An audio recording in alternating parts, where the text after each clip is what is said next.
Hola, en el vídeo d'avui aprendrem a fer la base de la jota, que sí? Els punyers. Els punyers, que la jota, ara en parlàvem, no sempre s'aprèn en el principi, en el ball de vot se sol aprendre gairebé sempre primer el bolero, per un tema de ritmes, tal vegada facilitat, De facilitat. però crec que ja és hora de començar a fer qualque punt de jota i començant a llis és fonamental. Si surt el llis, sortiran tots els altres. El llis és el punt més difícil de la jota. Si una vegada se sap fer el llis, ja no hi ha cap problema. La resta ho agafareu molt aviat. I d'anem a començar amb els peus. Com ho faríem? Sí?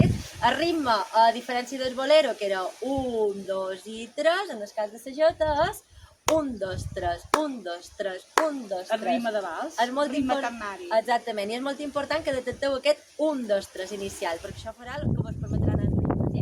Començam, primer sense braços, seria 1, 2, 3, sempre ens sorprendrà començar, 1, 2, 3, 1, 2, 3, 1, 2, 3, 1, 2, 3, 1, 2, 3, 1, 2, 3, 1, 2, 3, 1, 2, 3, 1, 2, 3.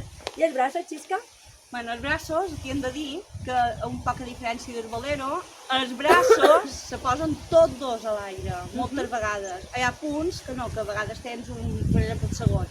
Però per llis se tenen els dos braços a l'aire. Hem de dir que no vos heu de cansar de tenir, o millor dit, que vos cansareu de tenir els braços a l'aire.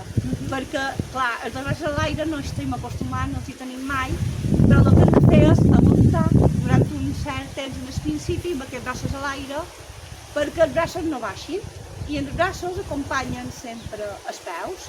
És a dir, els dos braços a l'aire, quan tires a la dreta, baixes un poc a l'esquerra i al revés, acompanyen. Aneu molt alerta que els braços baixin, perquè el que passa és quan te canses, els braços baixen. No passa res, perquè els braços, com ja ho dèiem amb la Miquela, és una cosa molt de l'estil de cada persona de ballar.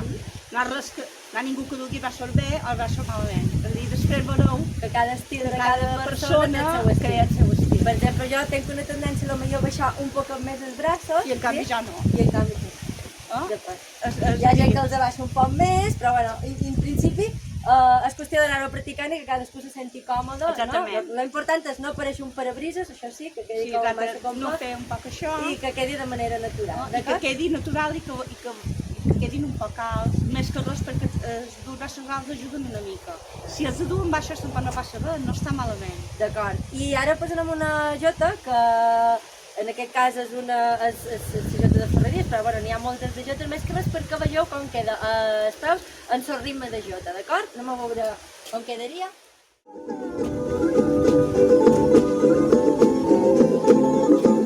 Després podem anar voltant, sempre mateix, anar l'entram per caminar.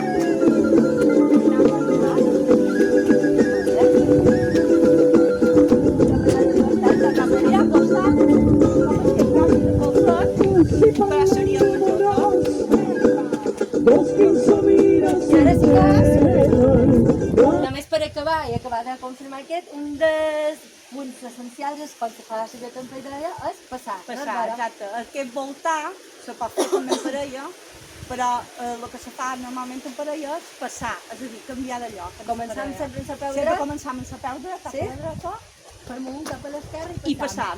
L'únic que fem amb els peus és llis. Aquí sí que baixam el braç per indicar que passam. 1, 2, i baixam el braç per indicar que passam, perquè si no el baixàssim, pegaríem en la parella en el braç. Clar, per facilitar que no ens rossem ni peguem, baixam el braç. Beníssim.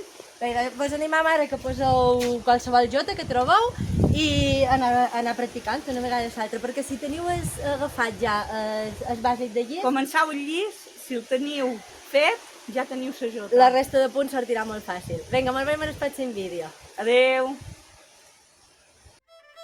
Si vos ha agradat aquest vídeo, recordeu pitjar el botó de m'agrada i subscriviu-vos al canal i tocau la campaneta si encara no hi esteu. Així rebreu les notificacions de nous vídeos.